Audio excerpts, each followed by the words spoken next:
Bismillahirrahmanirrahim. Assalamualaikum warahmatullahi wabarakatuh.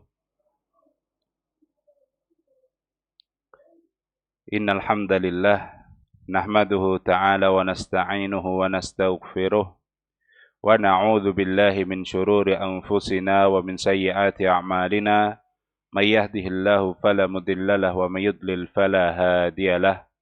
Asyhadu an la ilaha illallah wahdahu la syarika lah wa asyhadu anna Muhammadan abduhu wa rasuluh.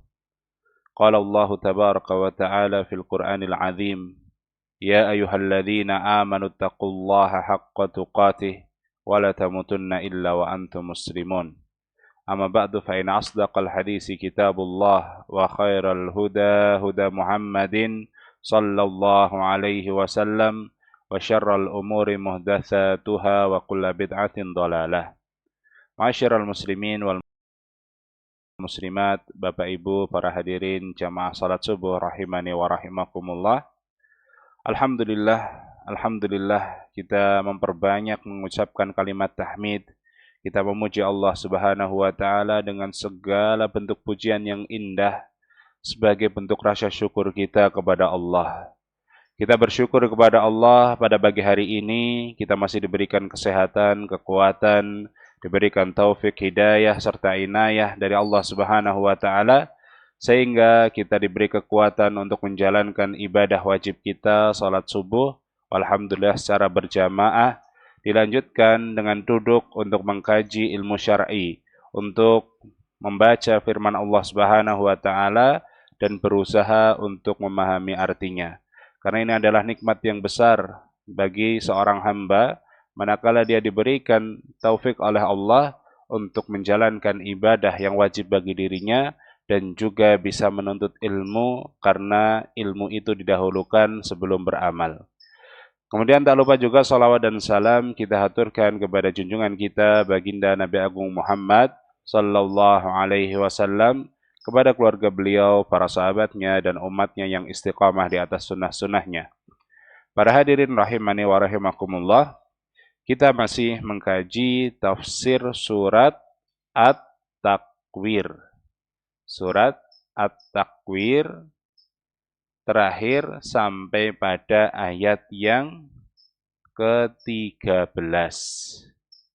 Insyaallah pada pagi hari ini kita lanjutkan pembahasan ayat yang ke-14. Ya, syukur-syukur bisa juga ambil ayat yang ke-15.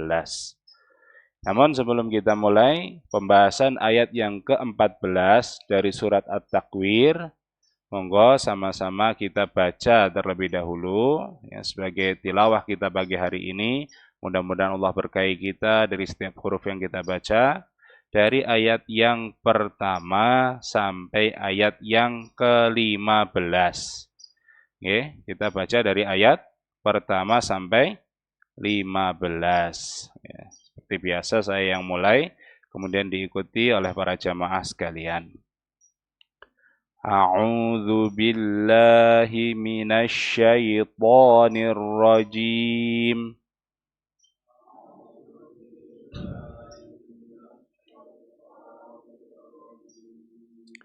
Bismillahirrahmanirrahim.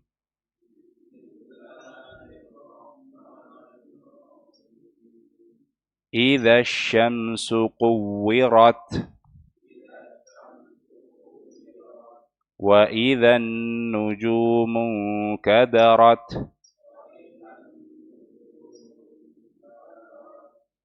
wa idzal jibalu suyirat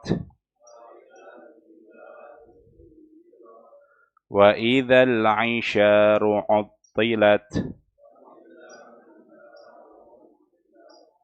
wa idzal wuhushu husyirat wa idzal biharu sujjirat wa idzan nufusu zuwijat wa idzal mau'udatu su'ilat bi ayyi dzambin قتلت وإذا الصحف نشرت وإذا السماء كشطت وإذا الجحيم سعرت وإذا الجنة أزلفت علمت نفس ما أحضرت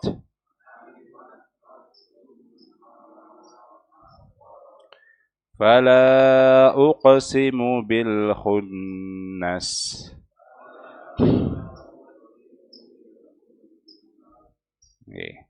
Ini ayat yang ke-15. Tabarakallah, mudah-mudahan Allah berkahi tilawah kita. Setiap satu hurufnya bernilai 10 kebaikan dan menjadi pemberat timbangan amalan kebaikan kita di akhirat kelak. Amin ya rabbal alamin. Bapak Ibu para hadirin yang dimuliakan oleh Allah Subhanahu wa taala. Sebelum masuk ke ayat 14, kita sedikit kembali ke ayat yang ke-12 dan ke-13. Allah Subhanahu wa taala berfirman, "Wa idzal jahimu su'irat." Ketika neraka jahim diapakan? Dinyalakan. Nggih.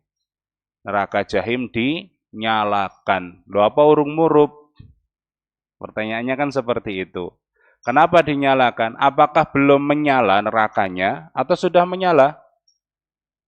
Nerakanya sudah menyala. Tapi oleh Allah Subhanahu wa taala dinyalakan lagi, maksudnya diapakan? Diperbesar lagi nyalanya. Ditambah dahsyat lagi panasnya.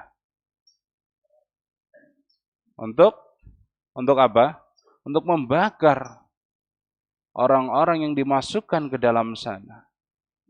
Dipersiapkan oleh Allah untuk memberikan azab kepada orang-orang yang selama hidup di dunia tidak mau tunduk dan patuh pada aturan Allah Subhanahu wa taala.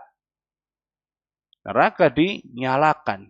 Namun sebaliknya, wa idzal jannatu uzlifat, dan surga uzlifat, didekatkan. Didekatkan bagi siapa? Bagi orang-orang yang beriman kepada Allah. Orang-orang yang selama hidup di dunia ini mau mengikuti aturannya Allah Subhanahu wa taala, mau untuk patuh kepada Allah. Ketika Allah Subhanahu wa taala memerintahkan sesuatu dan itu hukumnya wajib, maka dia berusaha untuk laksanakan. Dia laksanakan tanpa terkecuali. Kecuali memang saat ada uzur yang syar'i. Ketika Allah Subhanahu wa taala melarang, mengharamkan sesuatu tanpa harus banyak bertanya-tanya, ini kok kenapa haram? Bagaimana bisa haram? Ketika Allah sudah nyatakan itu haram, dia berusaha untuk meninggalkan. Dia jauhi dari hidupnya. Sehingga surga akan menjadi dekat baginya. Baik dekat dari segi jaraknya memang didekatkan oleh Allah Subhanahu wa taala, atau dekat karena itu mudah untuk sampai ke sana. Ya, dia tidak merasakan berat walaupun harus berjalan mungkin lebih jauh. Karena dia sudah membayangkan bagaimana nikmatnya masuk ke dalam surga. Orang kalau sudah terbayang kenikmatan itu mau jarak sejauh apapun biasanya tidak terasa. Okay? Seperti para pendaki gunung. Mereka kalau sudah membayangkan indahnya sunrise, arep mulai melaku jam loro esok ya dilakoni. Okay? Tidur, bangun-bangun jam 2, bahkan kadang jam 12 malam sudah mulai jalan. Ya, jalannya tidak nurun. Ya, orang garing gelinding orang. Tapi harus manjat. Ya. Kadang ada semak belukar, kadang masih ada binatang malam, ya. Kadang harus sampai merangkak. begitu sulit, begitu terjal, ya. Tapi karena terbayang nanti akan mendapatkan indahnya sunrise. Sunrise ini apa? Matahari terbit. Itu jadi nggak kerasa capeknya. Kerasanya jarak yang lumayan itu naiknya, rasanya dekat. Dan betul, ketika sudah sampai di puncak, saat matahari itu terbit, dia dah nggak ingat bahwa tadi harus bangun jam 12 malam. Tidak ingat bahwa tadi harus manjat bahkan dengan merangkak. Sehingga terasa begitu dekat sekali. Ini gambaran ketika surga didekatkan baik.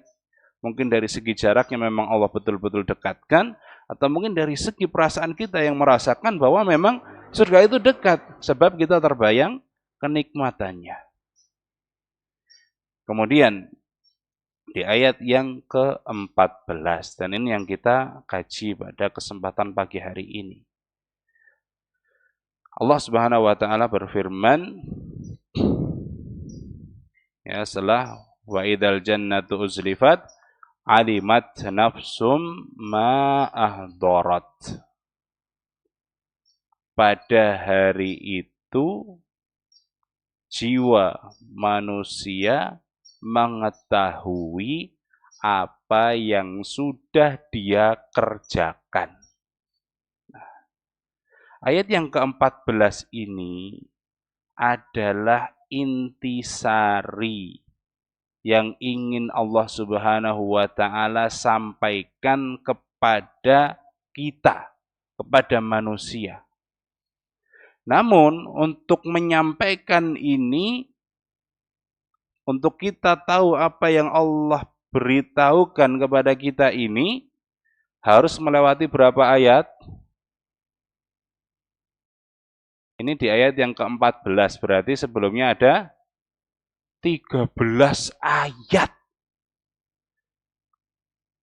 Allah memberitahukan kita di ayat yang ke-14 bahwa setiap jiwa akan mengetahui apa yang dia kerjakan. Untuk memberitahu ini harus melewati 13 ayat. Berarti kira-kira yang diberitahukan oleh Allah ini penting napa ndak? Penting banget, ya.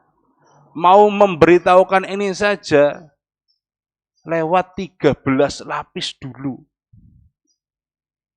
Ya, dimulai dari pemberitahuan yang pertama. Idza syamsu kuwirat. Ketika matahari itu digulung. Ya. Ketika matahari digulung, dibenamkan, hilang cahayanya. Ini pemberitahuan pertama. Ketika matahari digulung. Pemberitahuan kedua, ketika bintang-bintang, wa idzan nujumun kadarat. Bintang-bintang itu bertubrukan. Mereka berjatuh berserakan. Ini pemberitahuan kedua. Agar kita tahu bahwa yang akan diberitahukan nanti itu enggak main-main. Dimulai dengan kejadian yang Allah gambarkan pada hari kiamat. Dan kejadian kalau sudah dikabarkan oleh Allah, digambarkan oleh Allah, itu pasti akan terjadi. Matahari digulung, bintang-bintang bertubrukan jatuh. Wa idzal jibalu suyirat. Pemberitahuan ketiga, ketika gunung diperjalankan, maksudnya dibuat berjalan, hancur.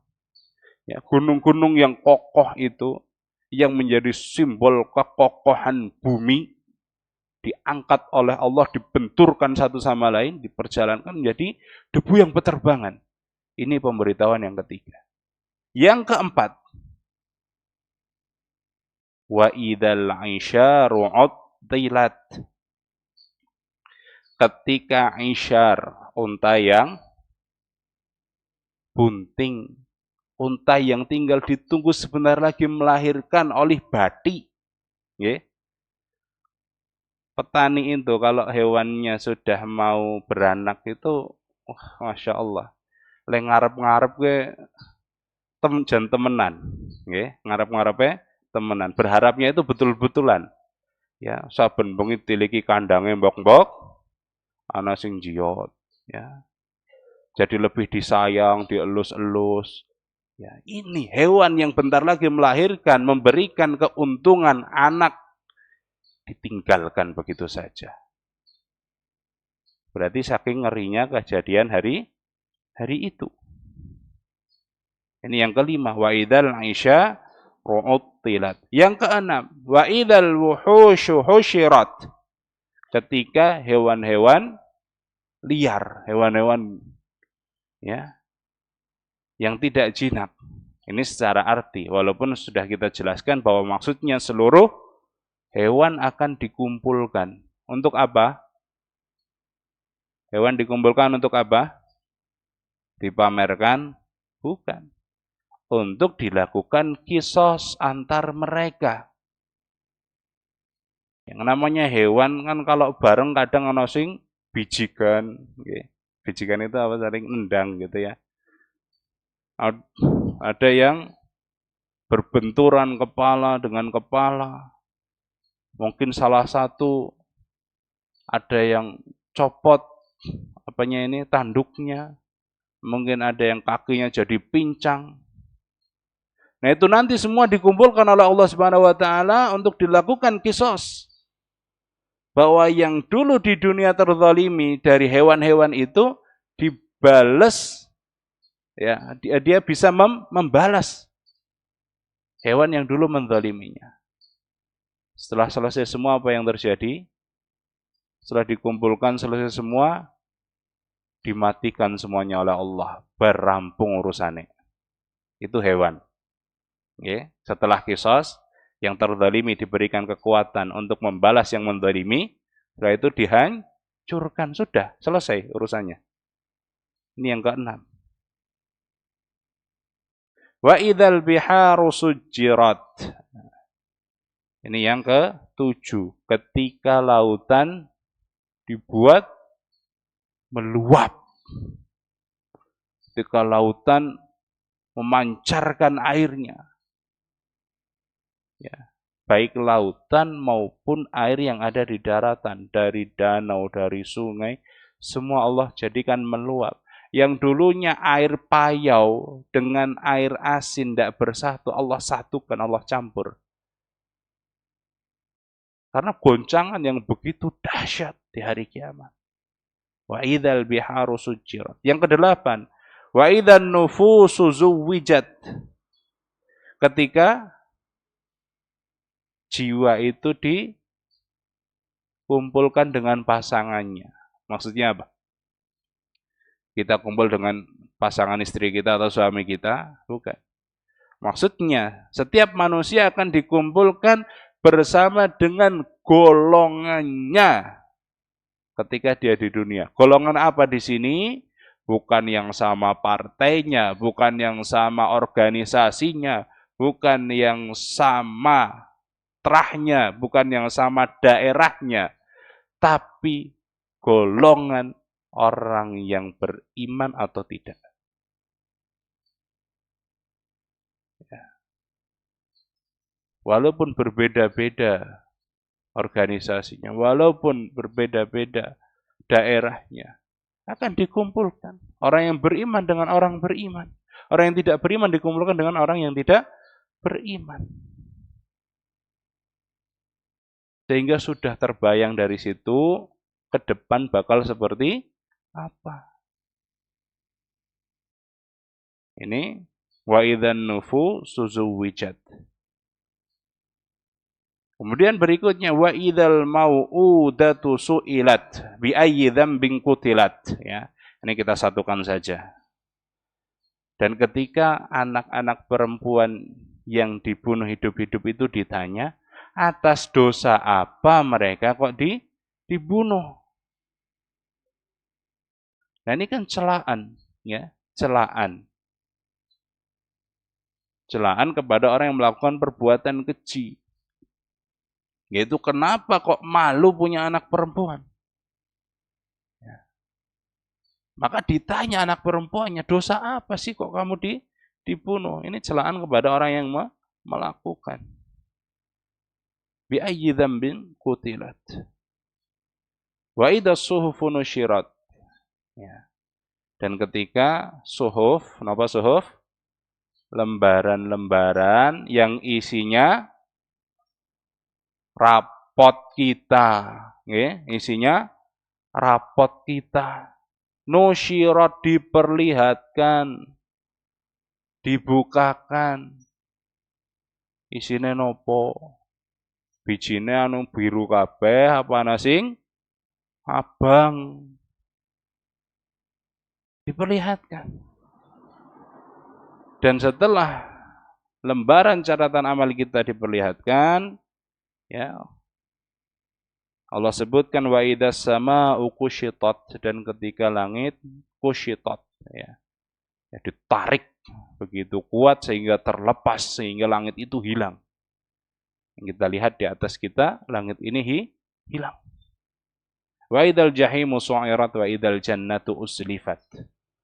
Ketika neraka jahim dinyalakan, ketika surga didekatkan. Ya.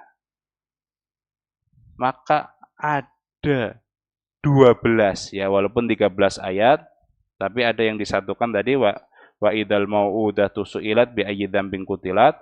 Maka kita katakan ada 12 kejadian yang Allah sebutkan terjadi di hari kiamat nanti untuk memberitahukan kita apa? Memberitahukan kita di ayat yang ke-14 ini.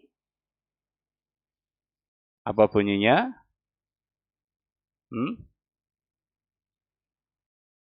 Ketika jiwa mengetahui apa yang dia kerjakan.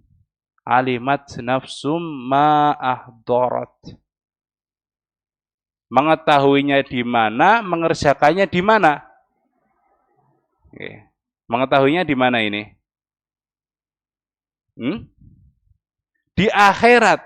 Ya, di akhirat nanti kita akan mengetahui apa yang kita kerjakan di dunia. Jadi kita akan betul-betul tahu secara detail di akhirat nanti hasil pekerjaan kita di dunia. Dan ini sungguh-sungguh akan terjadi karena Allah memberitahukan kita setelah 12 muqaddimah.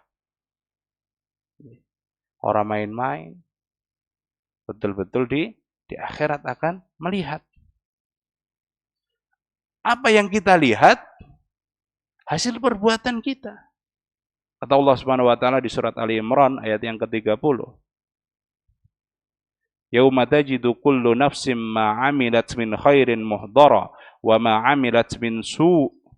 Dan pada hari itu, pada hari kiamat, setiap jiwa akan mendapati apa yang dia kerjakan.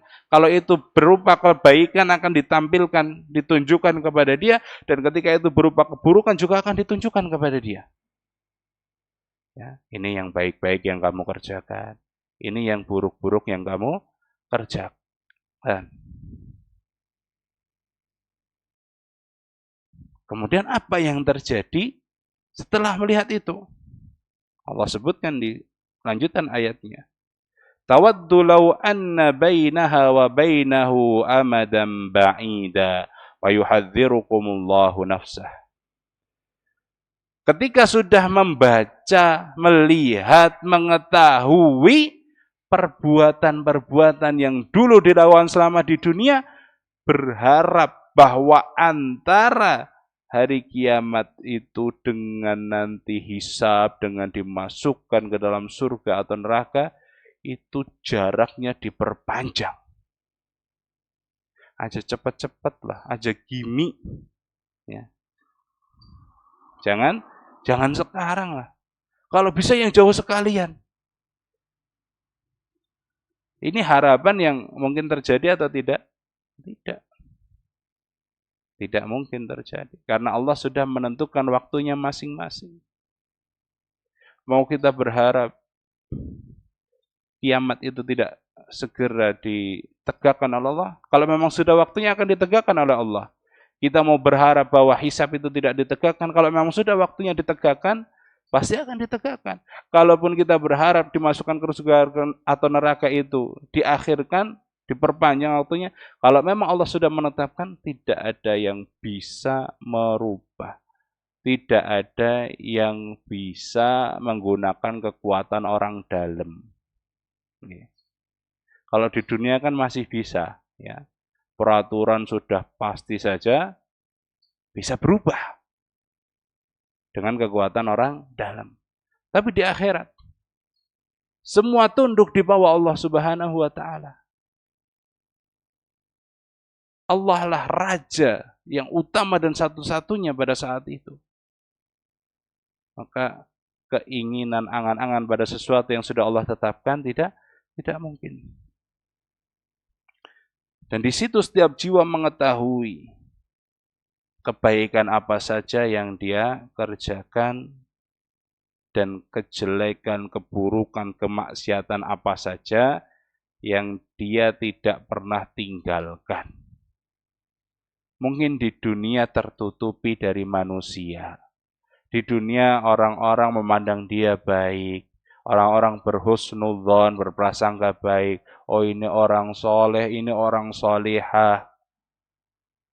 Oh, ini Masya Allah banyak berbuat kebaikan. Oh, ini Masya Allah senantiasa beramal soleh.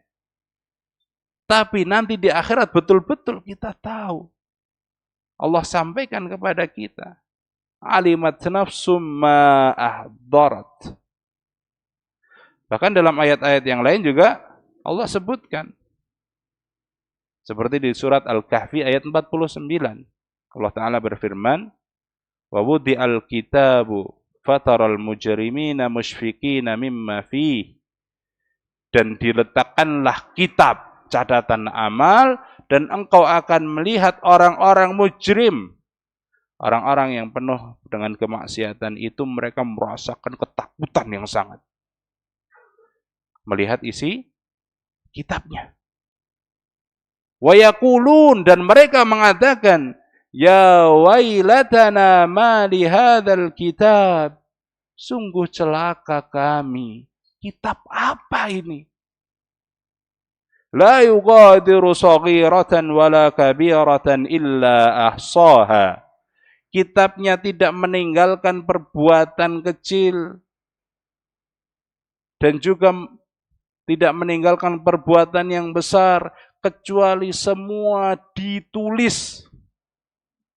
Ya, mau yang kecil-kecil yang menurut kita remeh, atau perbuatan yang besar di mata manusia, semua tertulis. Illa ahsoha, dihitung, ditulis. Wa wajadu ma amilu hadira. Dan mereka mendapati apa yang mereka amalkan itu betul-betul nyata di hadapan mereka. Ya, nyata. Bahwa itu memang yang dulu dia lakukan. Wala yadlimu rabbuka ahada. Dan Rabb kalian tidak menzalimi siapapun. Dan ini yang harus kita ingat. Ketika kita mengerti, melihat apa yang kita kerjakan di dunia dulu, baik amalan keburukan ataupun amalan kebaikan, itu semua memang nyata adanya seperti apa adanya yang dicatat oleh malaikat. Dan kita pun tidak bisa mengelak, kecuali kita pasti akan mengakui dan membenarkan. Karena memang Allah Subhanahu wa Ta'ala ketika memperlihatkan, menanyakan itu bukan maksudnya Allah tidak tahu. Allah cuma ingin menegaskan bahwa kita betul-betul mengakui itu hasil perbuatan kita di dunia. Kalaupun kita mau mencoba mengelak, kita mencoba berbohong, kira-kira bisa enggak? Oh, duku lah, gaweanku kayak gue nyuapik terus selama nang dunia. Apakah berlaku ucapan kita ini? Tidak berlaku. Ya. Kenapa? Karena Allah bisa datangkan sekian puluh, sekian ratus, sekian ribu bukti. Bahkan Allah bisa ngunci mulut kita, nggak usah ngomong. Coba mulutmu nggak usah ngomong. Ya. ganti. Sekarang anggota badanmu saja yang ngomong, yang dia merasakan langsung kejadiannya. Allah mampu. Gantikan mulut kita terkunci dan Allah buat kulit kita. Ya, ya di kulit ini kan ada indera peraba. Ya. Apakah tangannya pernah dipakai untuk mukul orang, kakinya pernah dipakai untuk nendang orang, atau pernah jiwit orang. Allah jadikan kulitnya berbicara. Dan Allah sebutkan ini dalam surat Fussilat ayat 21. Allah Ta'ala berfirman, وَقَالُوا لِجُلُودِهِمْ لِمَا شَهِدْتُمْ عَلَيْنَا. Allah menukilkan perkataan ya orang-orang itu. Orang-orang itu mengatakan kepada kulitnya, lima syahidtum alaina. Kenapa kok kamu bersaksi atas kami? Kok kamu mengucapkan ya, yang memberatkan kami? Dan dia berkata kepada kulitnya seperti itu. Apa jawaban kulitnya?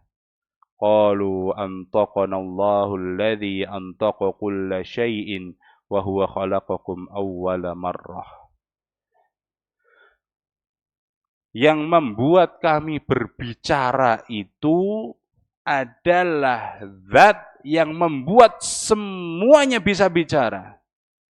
Dan dialah yang menciptakan kalian sejak awal mula, wa ilaihi turja'un, dan kepadanya lah kalian kembali. Siapa zat yang membuat semuanya bisa bicara?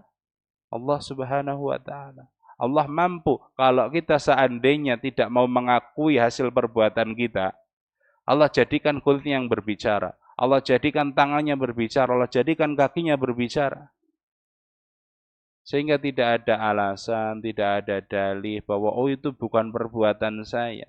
Betul-betul setiap orang mengetahui apa yang telah dia perbuat.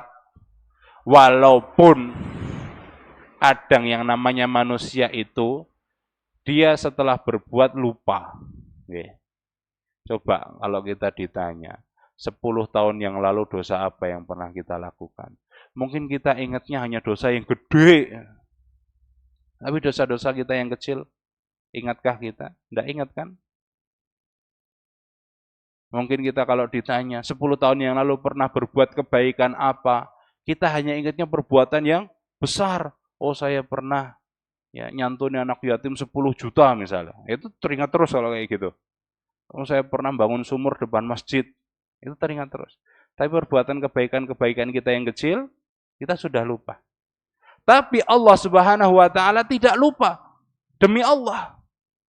Allah punya catatan semuanya. Ya.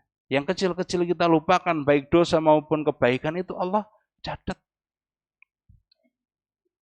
Dan ada catatannya akan dilihat pada hari kiamat. Maka dari sini jamaah sekalian dirahmati oleh Allah Subhanahu wa taala, ya, sudah selayaknya untuk membuat kita merenung, membuat kita berpikir. Kalau kita ini sering lupa terhadap apa yang kita kerjakan, Allah tidak pernah lupa. Maka bagaimana yang kita lakukan kalau Allah tidak pernah lupa? Ya selalu berusaha. Ya, apapun yang kita kerjakan di dunia ini hanya semata-mata untuk mencari ridhonya Allah. Hanya semata-mata untuk mencari pahala dari Allah Subhanahu wa ta'ala. Ketika kita membantu orang pun, ya, niatkan memang semata-mata mencari keridhaan Allah. Jangan hanya berharap pujian dari orang, jangan hanya berharap akan mendapatkan nama baik, ya.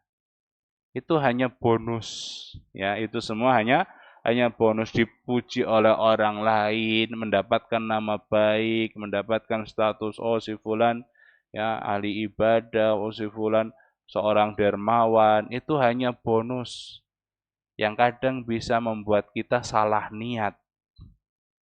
Maka yang utama adalah perbaiki niat kita dan berusaha menjadikan amalan-amalan kebaikan yang kita kerjakan itu semata-mata untuk Allah. Dan kalau kita sekarang belum tergerak untuk berbuat amal kebaikan, ya segerakan. Masa si catatan kita mau diisi dengan keburukan-keburukan terus? Sementara Allah tidak lupa, sementara catatan itu akan kekal sampai hari kiamat nanti. Ya. Masa masih senang berbuat kemaksiatan, terus diumbar kemaksiatannya? Ya. Masa masih senang meninggalkan sholat, terus padahal masjidnya dekat? Ya. Orang nganti 5 kilo melaku maring masjid. Kenapa masih berat untuk melangkahkan kaki ke masjid? Atau kalaupun tidak ke masjid, minimal di rumah bisa sholat 5 kali sehari. Ya. Bisa dimulai sejak sekarang. Jangan terus pertahankan hati kita yang keras. Kita harus berusaha menjadikan hati kita itu lunak. Dan Allah masih memberikan kita waktu. Selama umur kita masih ada, selama kita masih bisa bernafas, itu artinya Allah memberikan kita waktu untuk berusaha memperbaiki diri. Berusaha. Mudah-mudahan Allah memberikan kemudahan bagi kita, memberikan kekuatan, taufik dan hidayahnya, kita menjadi orang yang bisa mengisi kehidupan ini dengan kebaikan, dengan amalan soleh, dengan mentauhidkan Allah Subhanahu wa Ta'ala, dan di akhirat kita mendapatkan keselamatan. Amin ya rabbal alamin. Ini mohon maaf ayat yang ke-15 belum sempat untuk kita bahas. Kita lanjut pada pertemuan yang akan datang. Bismillahirrahmanirrahim taala. Sampai di sini mudah-mudahan bermanfaat. Mohon maaf atas segala kekurangannya. Kita cukupkan dengan membaca doa kafaratul majlis. Subhanakallahumma bihamdika asyhadu an la ilaha illa anta astaghfiruka wa atubu ilaik. Wassalamualaikum warahmatullahi wabarakatuh.